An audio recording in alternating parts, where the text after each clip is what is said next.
Today, the next phase of our course, the teaching of Jesus, we will still have things to say about Jesus' life because you can hardly separate his teaching from his life. The two are pretty much a consistent reflection of the other.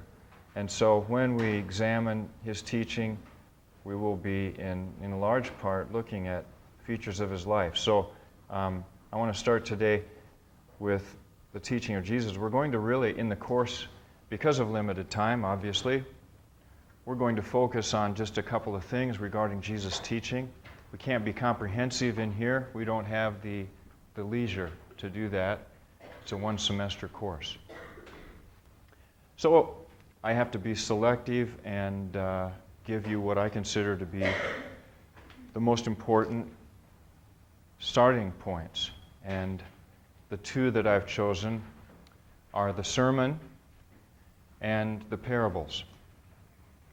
So we're going to spend 2 class periods on the sermon,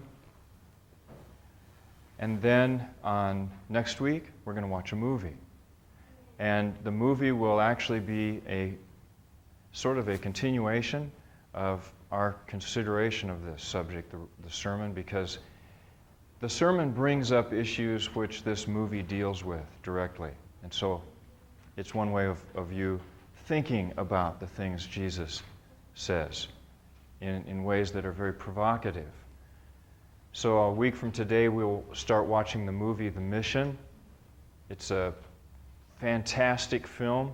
It will take about 1.5 class periods. It'll give us a little bit of time at the end, probably not much, a little bit of time to just talk about it, point out some of the things, the issues that the film brings up very powerfully. And in fact, you might even say that the film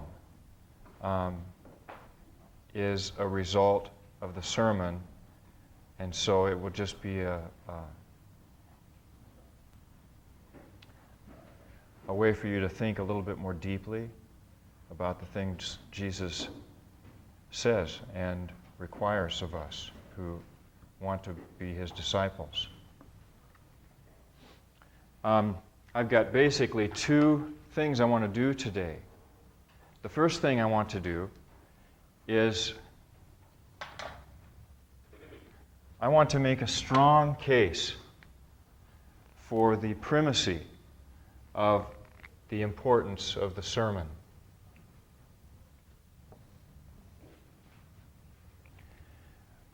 That's one of my primary objectives in this course. You have to memorize this sermon before you walk out of here.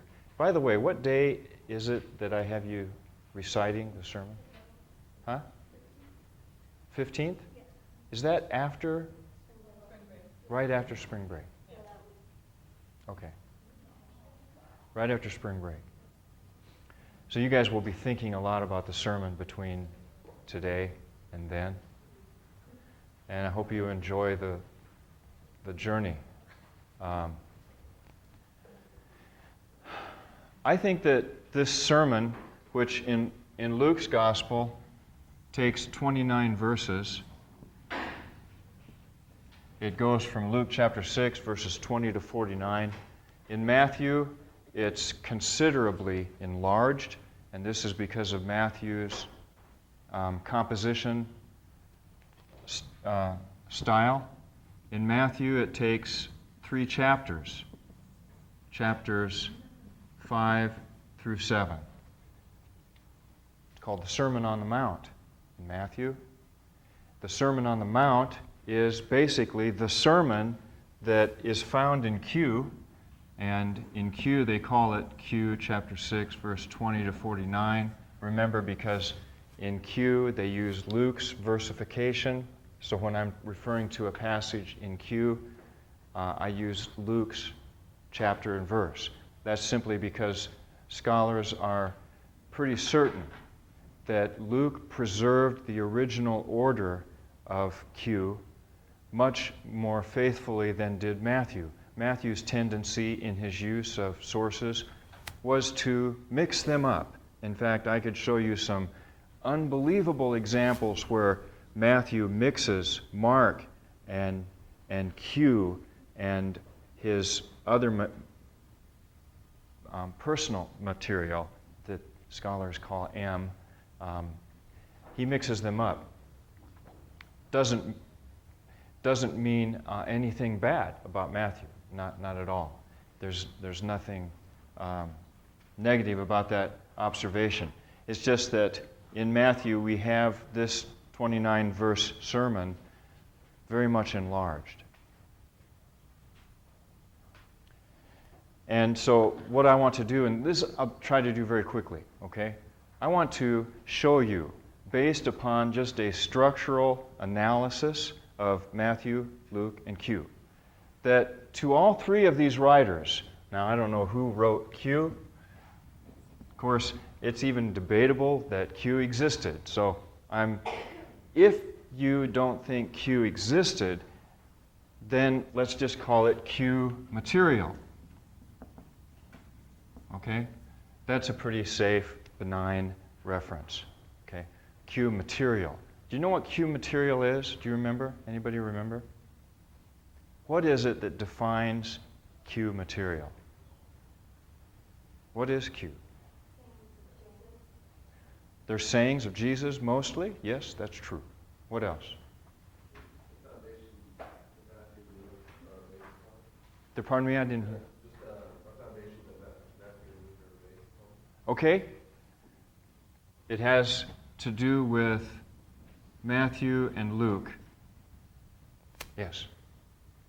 As opposed to Mark. Okay. And what were you going to say? Oh, but you said it differently. And you said what's found in Matthew and Luke. I think you said what defines Matthew and Luke, right? Okay. Maybe you didn't mean anything different than that, but what is found in Matthew and Luke. So if you look through your book, the synopsis of the four Gospels, and you find material that Matthew and Luke have that isn't in Mark, that is by definition Q material. Okay? Like the temptation narrative of the three tests, that's Q material, even though Mark has a 2-verse temptation story himself. So it doesn't mean that Mark doesn't have anything. It just means that, for example, the baptism of Jesus is found in Mark. It's also found in Q. So there are some overlaps, but Q takes up about 250 verses. Mostly sayings of Jesus, and for that reason it's sometimes called the Sayings Gospel. Okay? I did my dissertation on a small passage in Q, and what I'm looking at today is this 29-verse section that occurs in Q material. Every one of those 29 verses can be found in Matthew and Luke. In Luke, they occur together. In Matthew, they occur sort of together, but they've been elaborated, lengthened, stretched, enlarged into a larger discourse. But all these 29 verses occur. But, okay, that's just by way of introduction. What is different in every one of these documents, Matthew, Luke, and Q, is the way that they tell you, the reader, that this is an important set of verses right here. All three of them do it in a different way. Do you remember how Matthew does it? Do you remember when we discussed the structure of Matthew? I know it was quite a while ago, and I think we went over it quickly, but I have in the course pack a page on Matthew's structure. Let's see if I can find it. Oh, and while I'm...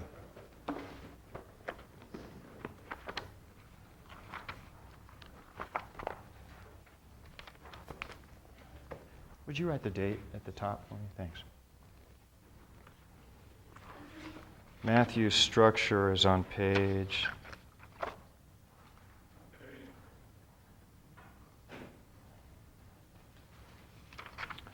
60 or 61, I think. 61.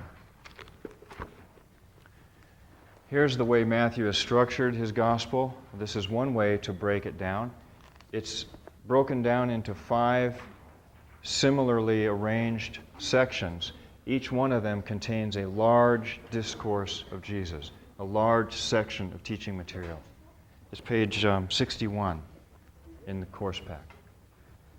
The very first, so these are referred to as the 5 sections or the 5 sermons. Actually, they're not the 5 sermons because each section contains a narrative element. It contains a geographical element. So each section includes those elements, and each one ends with a sort of summary statement that goes something like this: and when Jesus finished these sayings. And that marks the end. And then the next section begins. And then that section ends with, and when Jesus finished these sayings. 5 times that happens.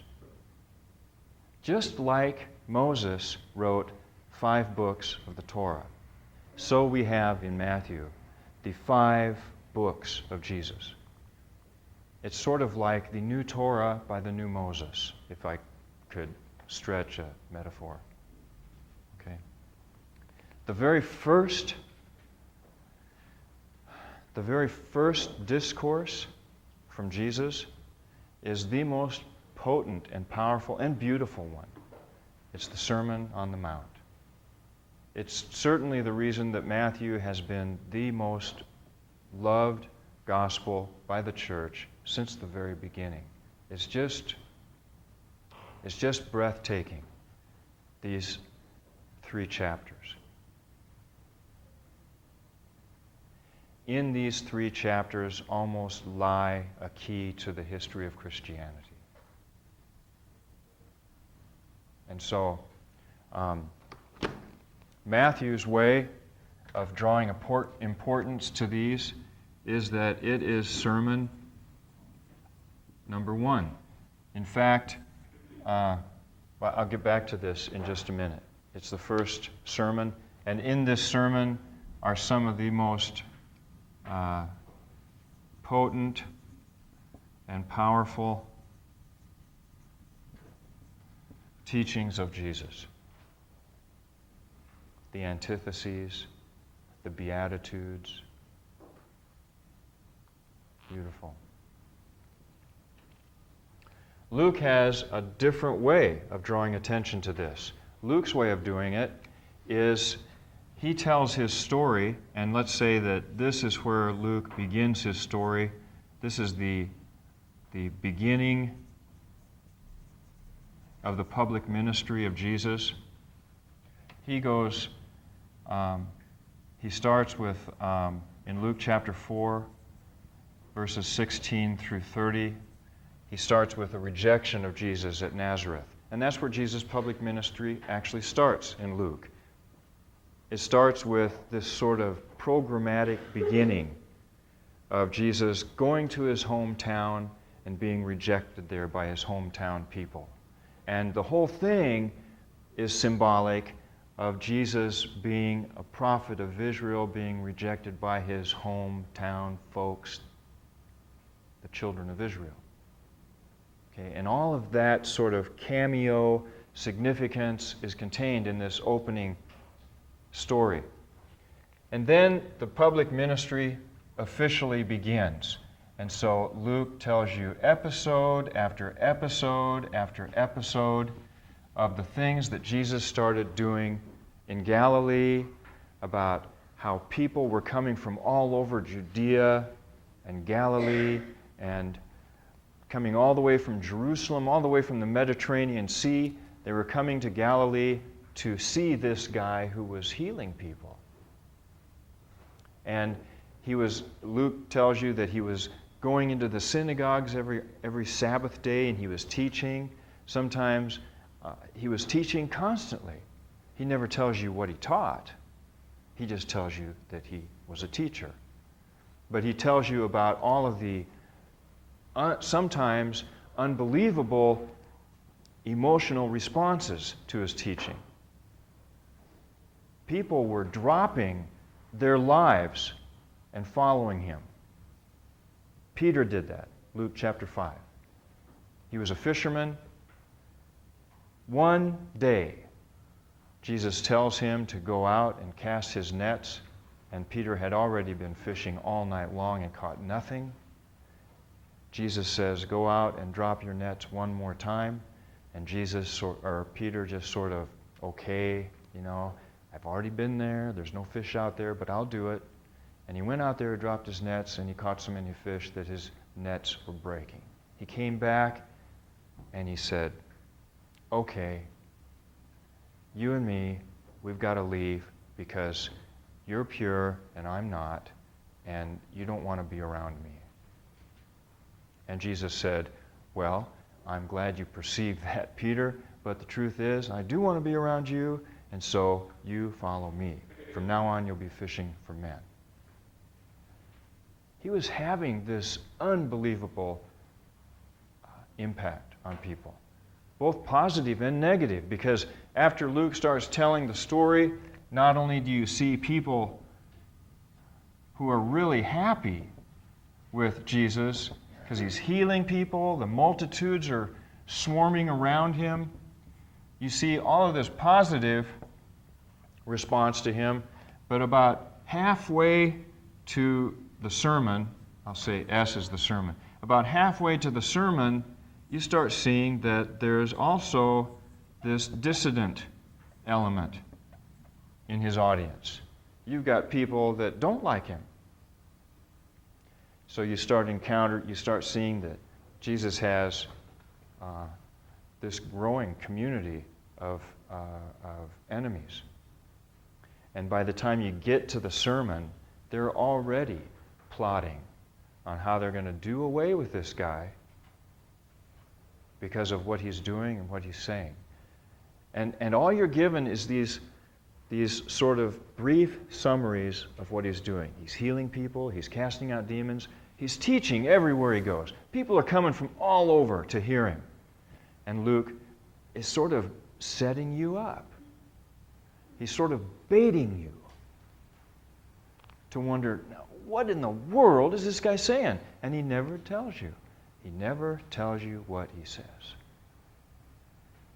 He just tells you the way people are reacting.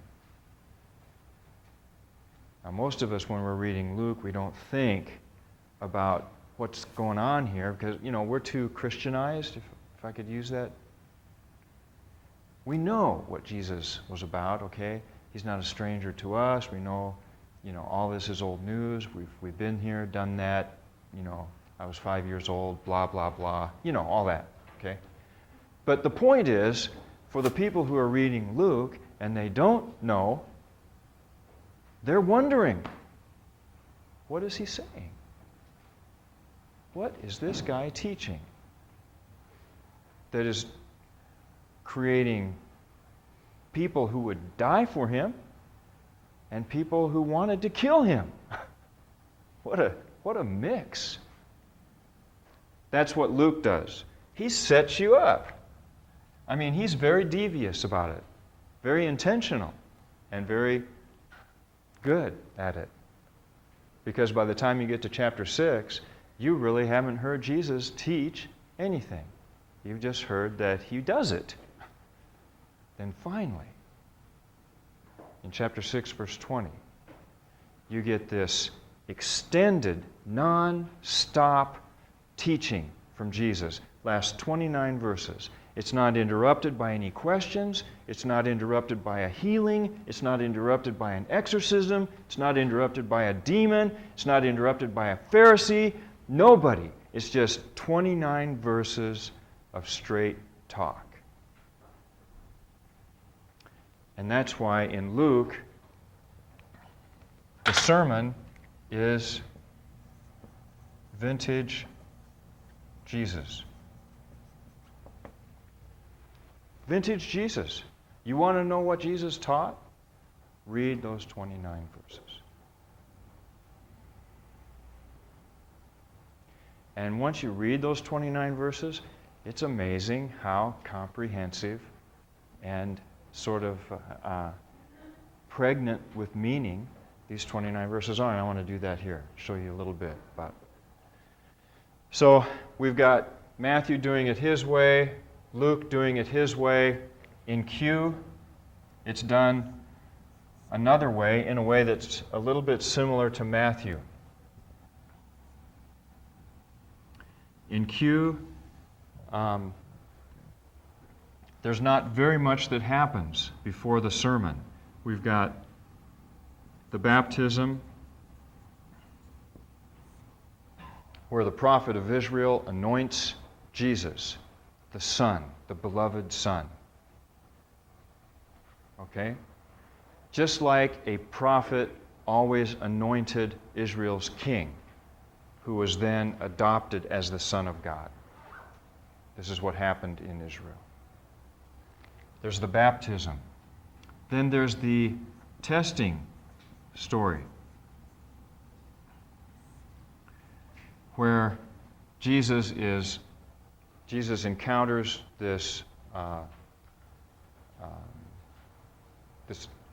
chief antagonist, the chief provocateur, who asked Jesus numerous times, if you are the Son of God, then do this. If you're the Son of God, then do this.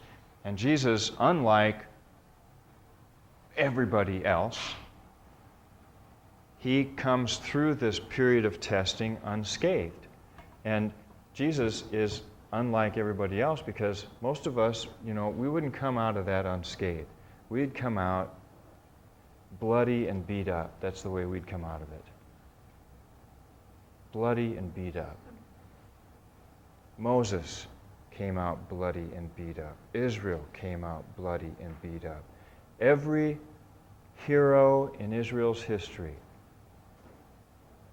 had a time in their life when they didn't survive testing and temptation. And so Jesus he's the man. He's worthy. In fact, one of the things that the testing story actually does in Q is it demonstrates for you the worthiness of the Son. It validates him. Not only has he been anointed by the prophet, but he's been validated by testing. He's worthy. Then we're given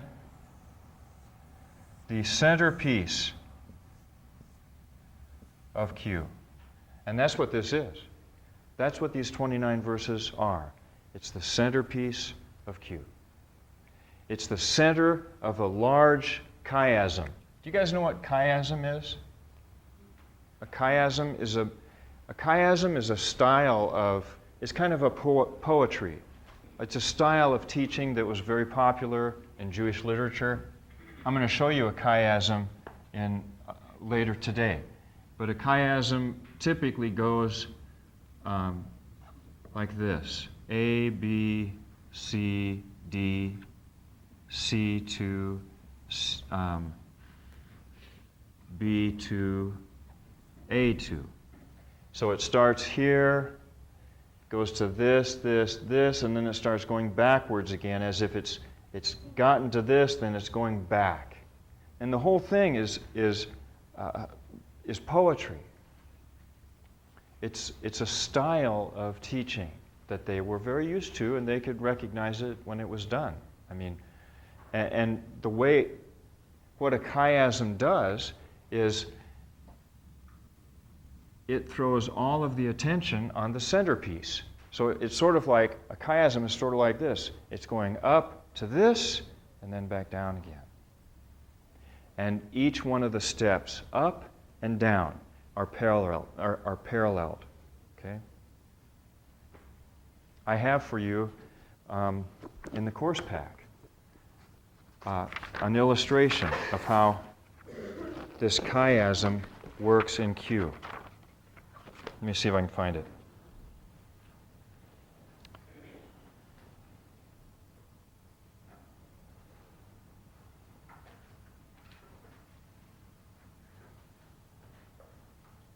I think I have it.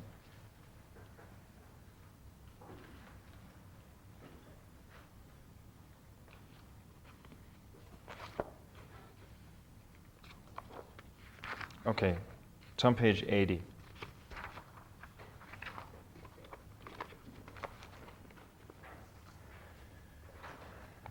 Here's the chiasm of Q. This is out of a page in my dissertation, so it's kind of, it's a little bit maybe complicated as you first look at it, but if you sit down for 5 minutes and look at it, you can see what actually I have done here. I have shown you that the chiasm starts with John introducing Jesus. Then, so we've got John speaking of Jesus. The second part of it is Jesus speaking of John.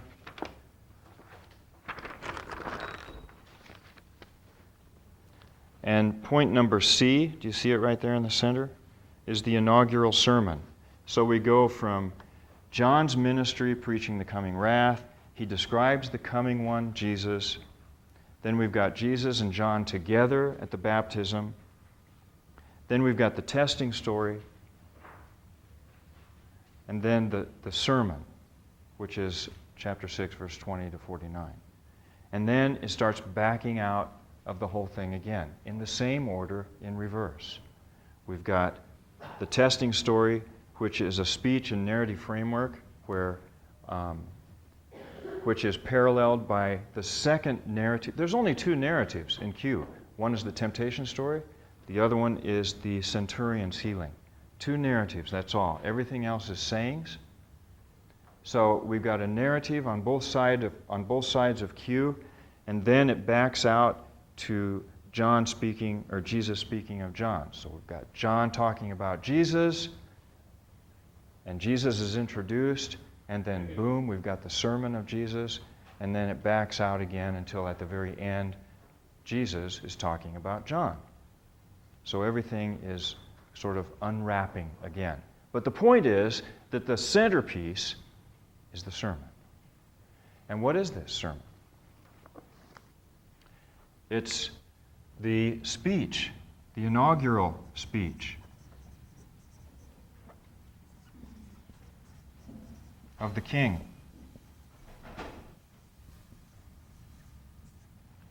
It's the inaugural speech of the King. And like Q, or like Luke, and like Matthew, it's the longest uninterrupted series of sayings of Jesus in Q. Quite honestly, guys, and quite frankly, this is the most important 29 verses in the New Testament.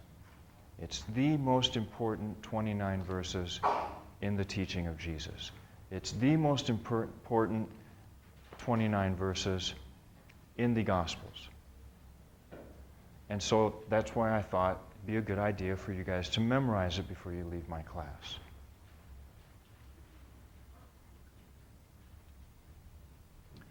That is the structural primacy of this document, of this section.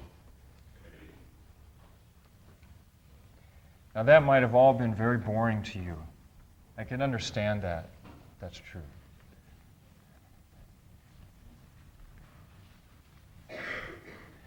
Sometimes I am just not in the mood for this structural talk stuff.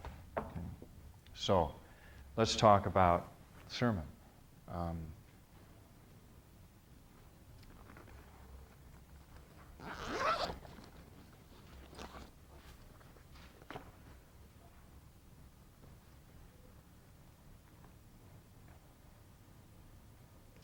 I was going to read it, but I'm not going to.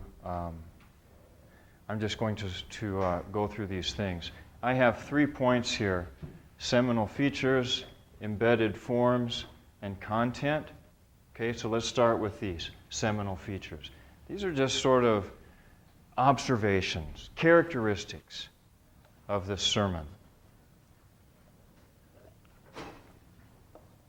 You might be able to come up with your own, okay? But these are characteristics of the sermon as I stand back and look at it. It's brief. Brevity is a characteristic of this. 29 verses.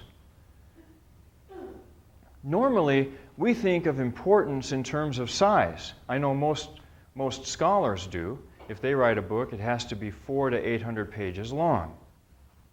Right? Here we've got 29 verses, and I haven't counted the words. I should count the words in this sermon. Brevity. This is brief. This represents vintage Jesus? You mean I can get the substance of Jesus' teaching in 29 verses? Yeah. Jesus was good. He was a good teacher.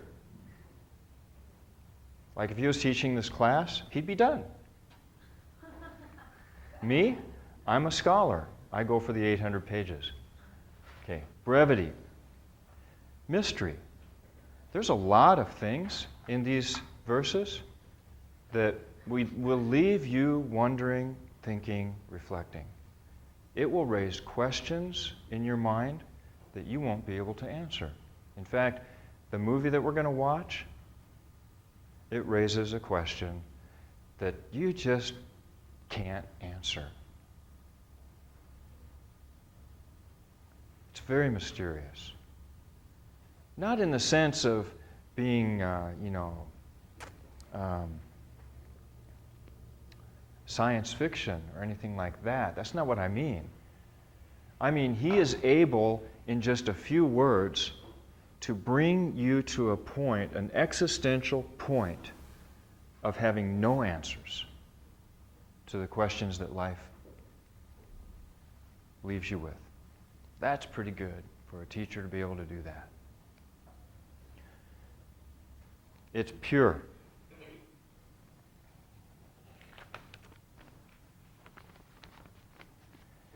There's something about this sermon that is just holy. You know, the rabbis, they would refer to the Torah as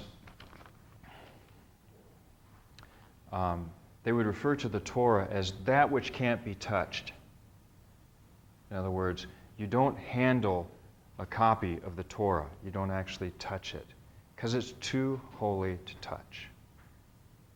Sort of like you remember when I told you about the visit that I made to that church in Philadelphia, and how the minister of that church, before he ascended the wine glass to address the people, he took his shoes off, and nobody followed him up there. He went all alone.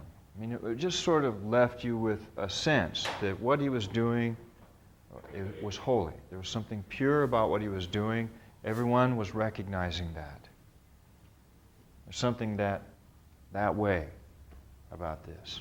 There's something unbelievable about the authority of these 29 verses.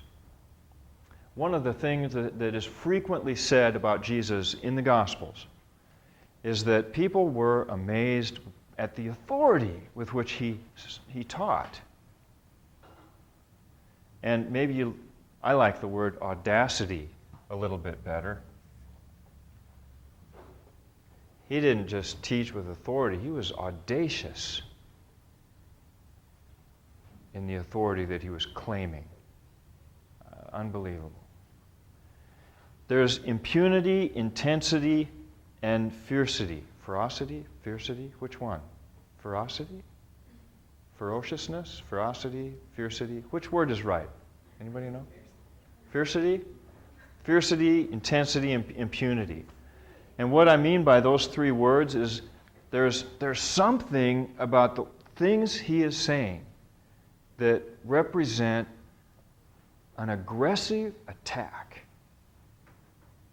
He does it in such a gentle way, but you can't listen to it and not feel the impunity of his critique of culture, his culture. Unbelievable. At the same time, there's this serenity and this tranquility about the things he's teaching, and especially sympathy. I mean, he shows such sympathy for us, for people, in the things that he says. He is just so, it is just so beautiful. He can be he can speak with impunity, authority, and sympathy at the same time. It's just awesome. Blessed are the poor, for yours is the kingdom. Woe to you who are rich, for you have had it. Unbelievable. These are some characteristics. Might be able to come up with some of your own. Over here, I was thinking more about the implications, not the nature, not the adjectives that might describe his teaching, but more like, what did this stuff actually effect or produce or do to the people that heard it and the people who are hearing it today? It has themes in it that permeate Jesus' life. In fact, it wouldn't be hard at all for me to use this sermon as sort of a springboard to teaching the life of Jesus. Wouldn't be hard at all. I could do that in a heartbeat. Because Jesus was the most consistent person you'll ever meet.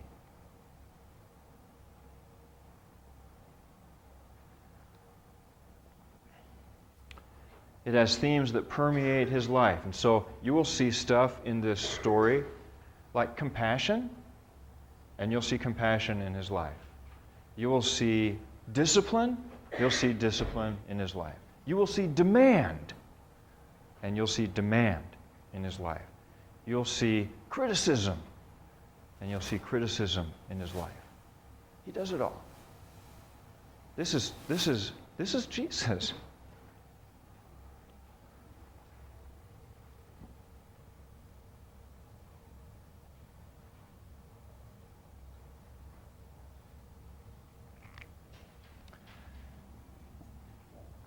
It has distinctives that become subject matter in the parables of Jesus. In other words, you will find an issue brought up that you will later find him telling a story about. So you know what? When we jump from the sermon to the parables, we're not really changing subject matter at all. We're just moving to a different genre, a different style, different appeal.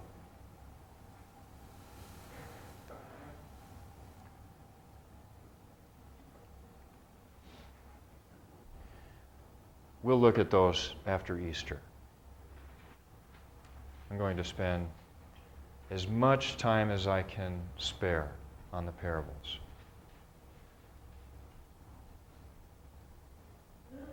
It explains Jesus' impact. Now here's kind of an important one. It explains his impact on individuals, on culture, and on religious movements. That's how broad Jesus' impact was. I'm not exaggerating this in the least. I mean, you've heard the cliche statement, Jesus is the most important person that ever lived, blah, blah, blah, okay? But Jesus is the most influential person that ever lived. Blah, blah, blah. He is. He has impacted individuals. He has changed my life.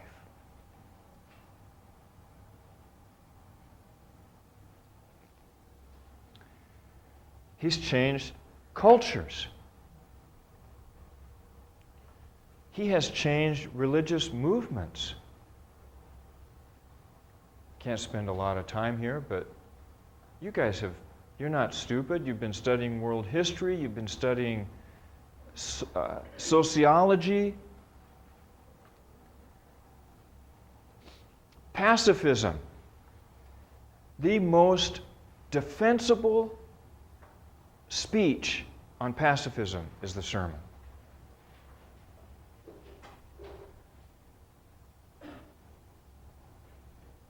Which raises a lot of questions, doesn't it? Because how do you, if you're the leader of a political state, how do you run that state without a police force? How do you run it without laws? How do you run it without enforcement, without penalties? Well, that's a question, isn't it? That's a good question. So it presents this pacifism, which almost seems like it's suitable as an individual ethic, that just doesn't work when you move out to a larger arena. Does it? Well, when we look at this movie, this is the question addressed by this movie. The question. And you guys will wonder at the very end. It will take you to the end and never answer it. In fact, let's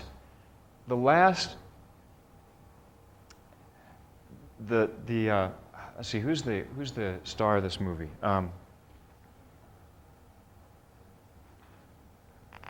Robert De Niro. Okay, the very last scene before Robert De Niro dies, he's casting a glance at someone. I'm not even going to give it away. But it takes you to the very end, the very last look of Robert De Niro. Raises the question and doesn't answer it. It's beautiful. It is so powerful. Okay?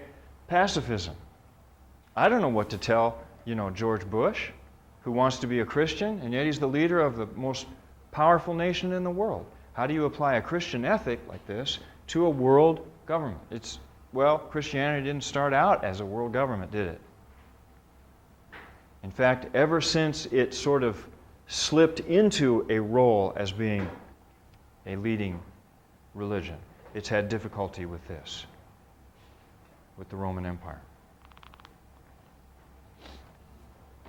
Monasticism.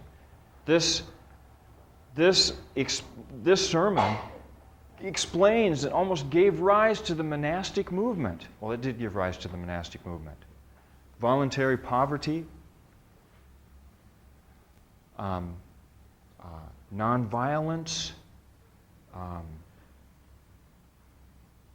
everything that was a part of the Desert Fathers, the monastic movement, is traceable back to the sermon. Gandhi wasn't even a Christian. He was a Hindu. Probably the most famous Hindu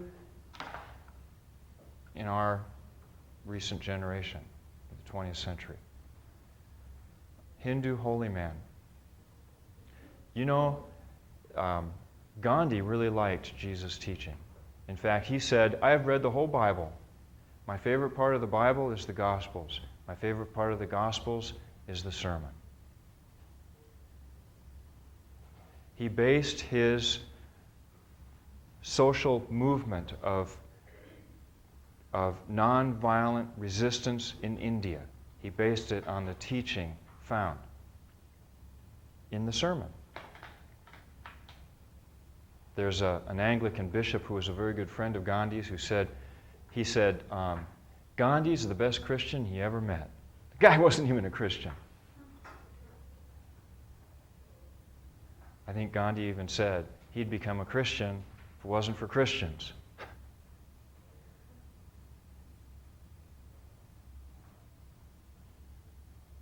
Passive non-resistance. Nonviolent resistance. Martin Luther King based his movement in the 60s on nonviolent resistance. Teaching of Jesus. The social gospel in the 19th century. Do you guys study theology? The history of theology? Do you know what the social gospel was? The liberalism of the 19th century after the onslaught of historical criticism on the Bible, the rejection of orthodoxy and dogmatism, they finally settled on a social gospel, which was love. The social gospel. Love. Love your neighbor. A lot of Orthodox Christianity in the early part of the 20th century reacted against the social gospel of the liberals and went way too far the other way. You see, the answer isn't to abandon this, is it? Jesus says in verse 46 of this sermon, and this is the best verse in the New Testament, "Why do you call me Lord, Lord, and not do what I say?" You know, that is one question I don't want him to ask me when I meet him.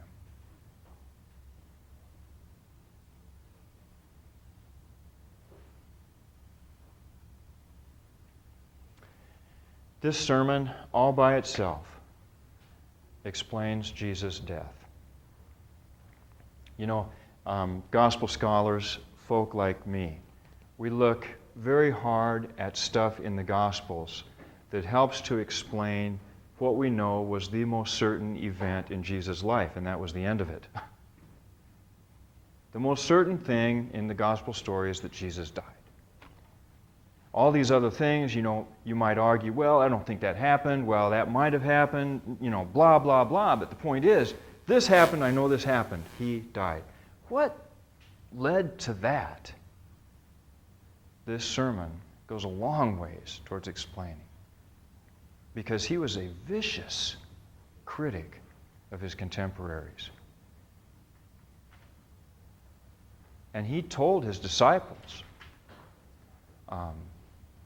if you aren't criticized by your culture, then that might be a serious problem.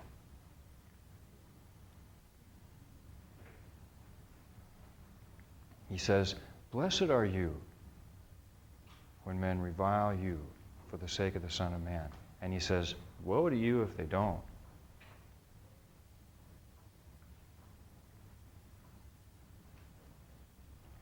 This definitely shows us that there was a non-comfort zone around Jesus.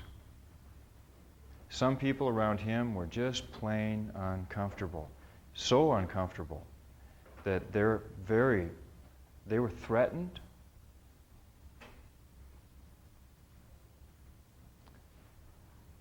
You know, Jesus made a lot of people mad.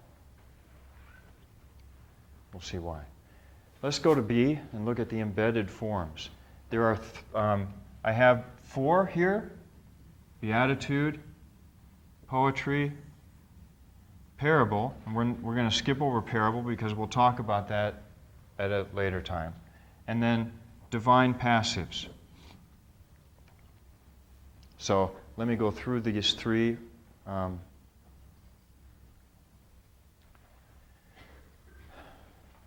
The Beatitude. This is probably the most well-known part of this sermon. It starts out with these Beatitudes. A Beatitude is a form of Jewish teaching that started out, it had 2 parts. The 2 parts are called the protasis, which means actually, protasis is 2 Greek words that mean to place before. Apodosis means to place after. Okay, so first part, second part. That's good enough for me. First part, second part. First part is, blessed are blah, blah, blah, blah. The last part is, for they will blah, blah, blah, blah. So you've got 2 parts.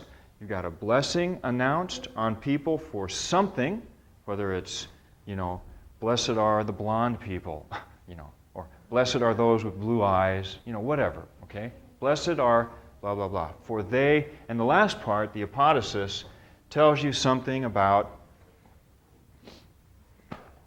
what they will, defines their blessedness, okay? Their blessing. This is a very common form of teaching in Jewish literature. In fact, if you look in Deuteronomy chapter 27, you find a whole bunch of these.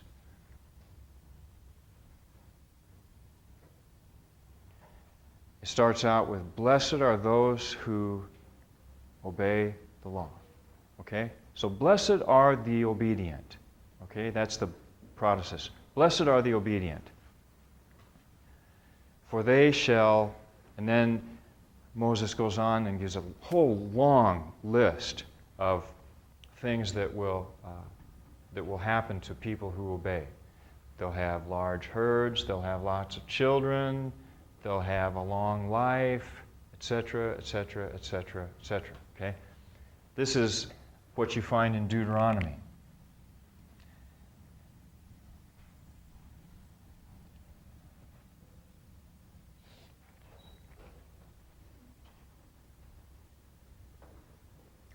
Frequently, especially in Deuteronomy and frequently in the Psalms, what you have is this.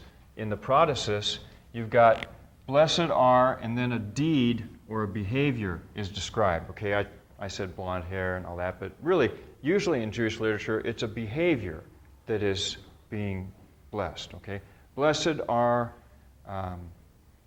what's Psalm chapter 1? I think Psalm chapter 1 starts out with a beatitude. Blessed are, I can't remember. If you have the Psalms, look it up and you can. Blessed are, okay, let's just say, blessed are overeaters. That's a behavior. Blessed are the overeaters. Blessed are the donut lovers, okay? I was thinking this morning about Krispy Kreme. That's why I'm doing this. I am hungry right now. I'm really hungry, so I'm thinking about food. Okay, so I'll take that. You guys are looking at me like that's really weird. Okay. So blessed are the friendly. Okay. Blessed are the friendly, for they shall have friends. Duh. Blessed are the friendly, for they shall have friends. Usually in Jewish literature, what you have in the protasis is a deed, or the behavior, and in the apodosis, you have their fate or their future. This is pretty much standard stuff for a beatitude. Blessed are, behavior, for they shall, and then future. Now look at Jesus' beatitudes. This is what's really interesting. Because he doesn't describe a deed. He says, blessed are the poor. That's not a behavior. Then he says, blessed are the thirsty. And then blessed are the hungry. And usually in the apodosis, what you have is a reference to the future. In these Beatitudes of Jesus, he doesn't have this. He has it in the present tense, not the future. He says, blessed are the poor, not for you shall inherit the kingdom of God, for the kingdom of God is yours. Very strange. Think about that. Think about that. Figure that one out. Blessed are the poor.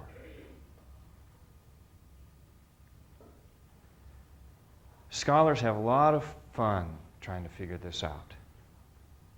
Does that mean that, the monastic movement thought, therefore, that poverty was a condition to be pursued and coveted.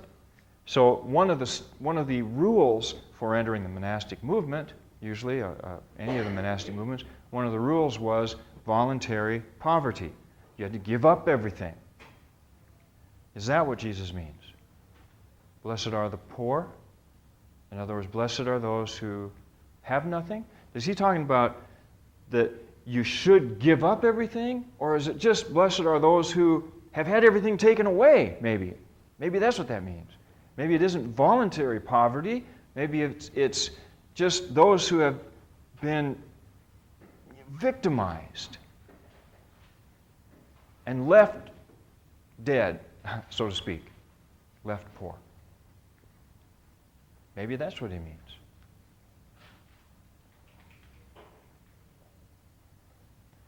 For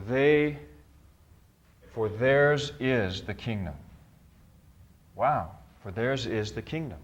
You know, the only one of these Beatitudes that actually puts a behavior in is the last Beatitude that says, blessed are you when men revile you on account of me, which is a reference to, blessed are you if you obey me.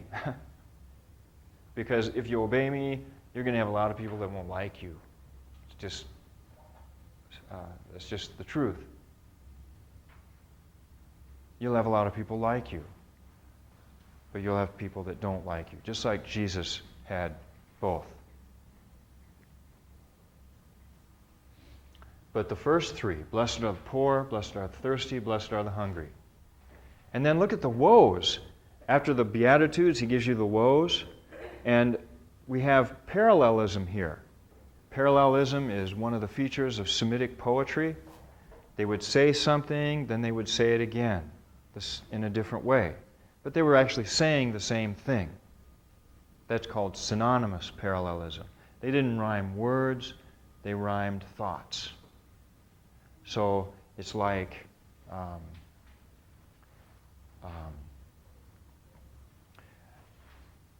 these Beatitudes and these woes are set up in a parallelistic fashion, except we don't have synonymous parallelism, we have antithetical parallelism. In other words, the opposite is stated. So, blessed are the poor, woe are you who are rich. Blessed are the hungry, woe to you who are well-fed. Antithetic parallelism. What does he mean by that? Does it mean it's a bad thing to have money?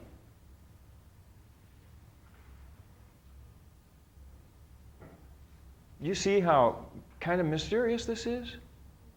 Don't pretend like this is simple. This just simply is not simple. You know, one of the things that Jesus says later in the sermon is, if somebody asks for the shirt on your back, or for the coat that you're wearing, give him your shirt also. Okay, guys, all right? So let's say you go out, you meet a homeless person, the person doesn't have a coat, and so you think, I'm not just going to give them my coat, I'm going to give him my shirt also. So you give it to him. Now you have neither, okay? You meet another homeless person, they don't have a shirt or coat, you don't have anything to give them, you've given everything away, but you meet somebody who does have one and they see you don't, so they give you theirs, and you see, it's kind of facetious, all right? I'm being kind of ridiculous. But the point is this, if you think that what Jesus is talking about here is giving away everything you have, then you're kind of left in a difficult situation when he talks about the value of possessions as a means to helping others. Because if you've given everything away and you have none, you have no way to help others. Use your head. I don't think Jesus is stupid. Maybe he just exaggerates things. Maybe he says things in such an extreme way, makes you think, about what did you mean? Like, guys, okay? Here's one, guys. Just a second. Jesus says, guys, if you look at a woman and lust after her in your heart, you have already committed adultery. He says, therefore, if your eye causes you to sin, pluck it out. You know, guys, how hard that is? Girls, do you know how hard that is?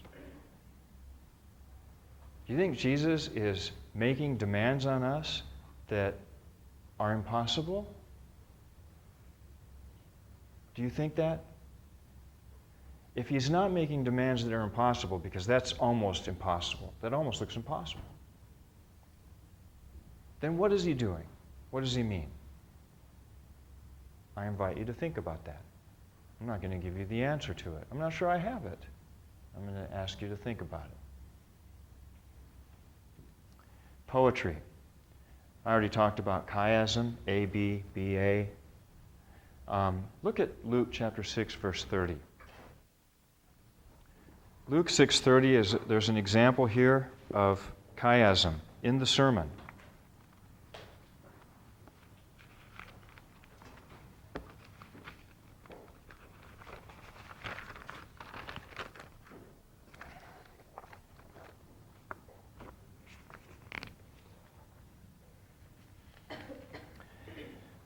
Give to everyone who asks of you, and whoever takes away what is yours, do not demand it back. Okay? I want to break this down for you a little bit, because it's a chiasm. Give to all who, did you say ask? Give to all who ask. The second part,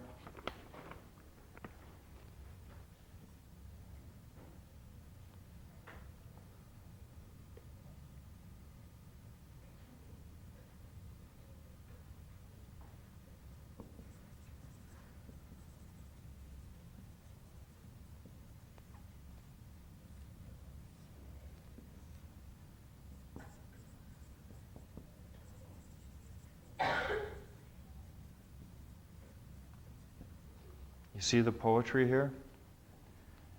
Give to all who ask. From those who take, don't demand it back. Isn't that beautiful? Jesus said things beautiful. It's poetry. He goes into it and he comes out of it.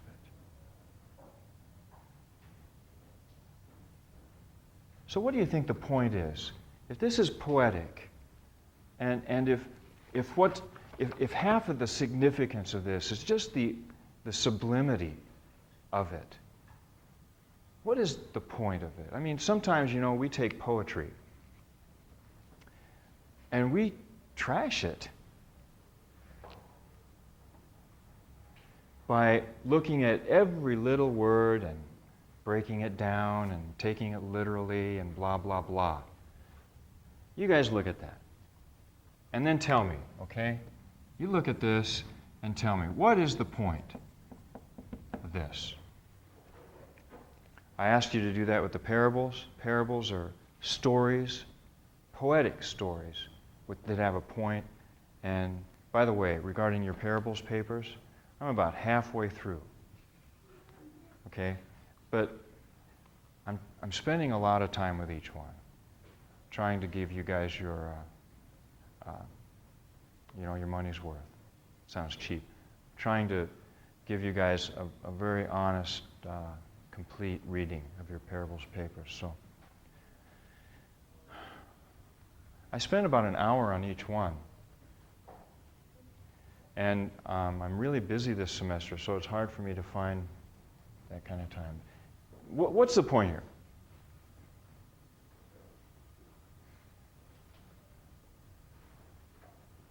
That's all right. Think about it. Think about it. Divine passives. Here's another sort of embedded form in the sermon. Listen to these. Verse 37. Do not pass judgment, and you will not be judged. Do not condemn, and you will not be condemned. Forgive, and you will be forgiven. Give, and it will be given to you. We've got here 4 commands.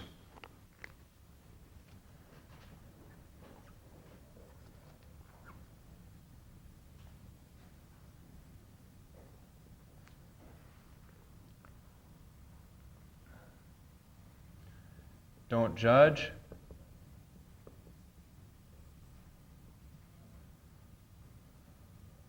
Don't condemn.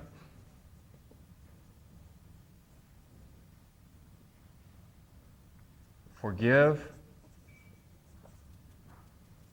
And give. And then it follows each one with sort of a promise attached. Don't judge, and it says, and you won't be judged. This is called a theological passive.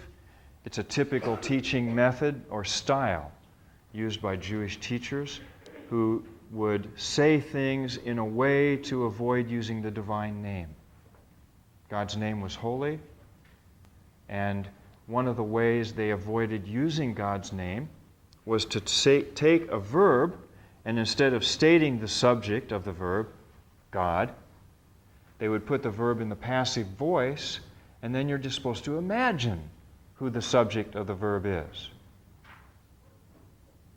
who the actor of the action is. It's called a theological passive.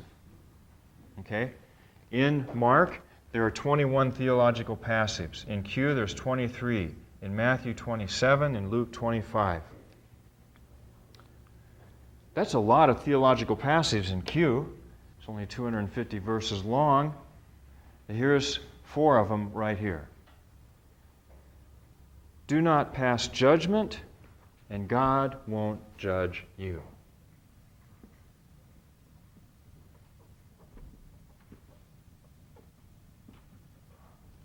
Don't condemn, and God won't condemn you. Forgive, and God will forgive you. Give, and God will give to you. And then the last part of that, which frequently, and I've heard this many times on radio, talk show, evangelists, the guys asking for money. They usually take the last part of this and they attach it to the give part. Okay? In other words, give and it will be given. Good measure, pressed down, overflowing, blah, blah, blah, blah, blah. So you send in $100 to my ministry, God is going to reward you with 1,000 times as much. And you just wait for that money to start rolling in. You just wait for that divine blessing. But send your money today. Make it out to, so-and-so. Okay? You've heard this? You haven't watched TV very long and not heard it.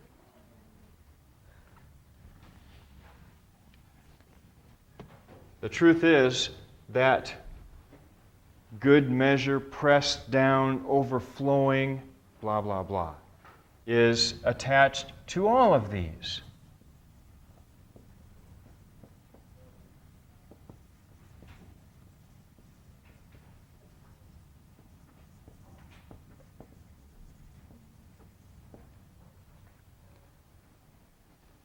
And the last statement is, whatever measure you deal out to others will be dealt to you.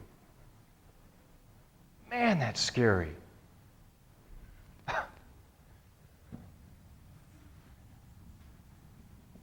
So whatever measure you deal will be dealt to you. Don't judge, God won't judge you.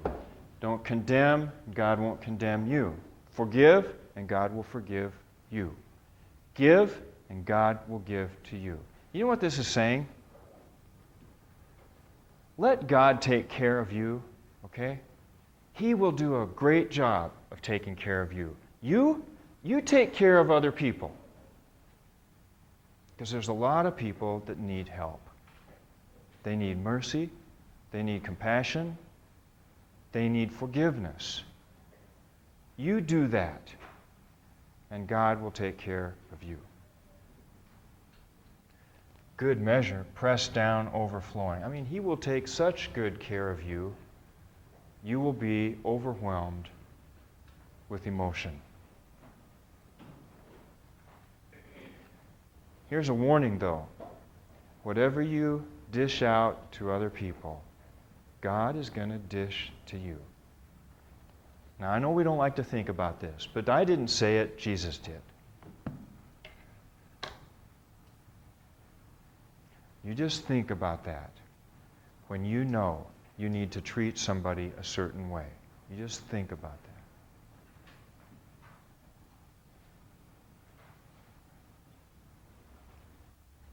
The last thing is the content of this sermon. Possessions. This possessions is a big subject.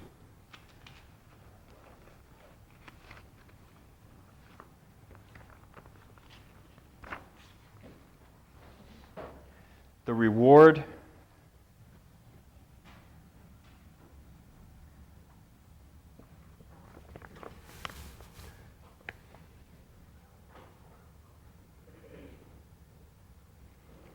reward for doing the things that Jesus says to do is post-mortem.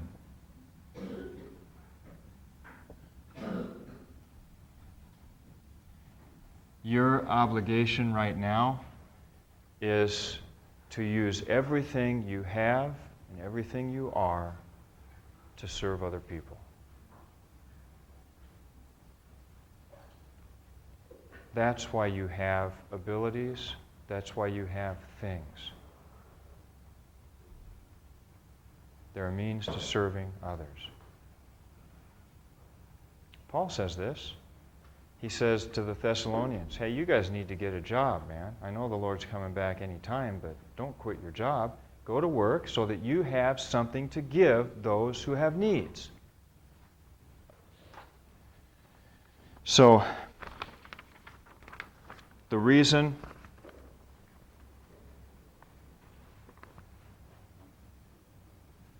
that we have possessions is to help others. I think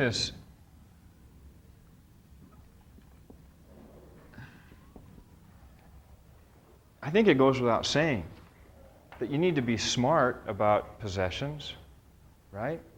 If you give everything you have away on the first day, you're not going to have anything left. You're going to be the one that needs it. I really don't think that it's logically consistent to say that Jesus is requiring poverty of us. I think he's requiring that everything that we have and are, that we hold it with an open hand. And if we meet somebody who has need of it, we let it go. Because we are servants.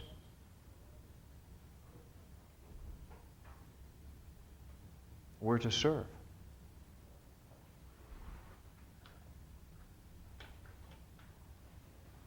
Ethics. I know this is very simple, isn't it? It almost sounds too simple. Not really. I mean, I think we're being a little simplistic here, but I don't think that I think there's plenty to think about here. Just here. What about this one? Ethics. Imitatio Dei, which means imitation of God. He says in one sentence in the sermon, be merciful as your heavenly Father is merciful. Yeah. Would it be possible to finish this on Thursday? Are we out of time? Yeah. Yeah. We'll finish this on Thursday. Thank you for waking me up.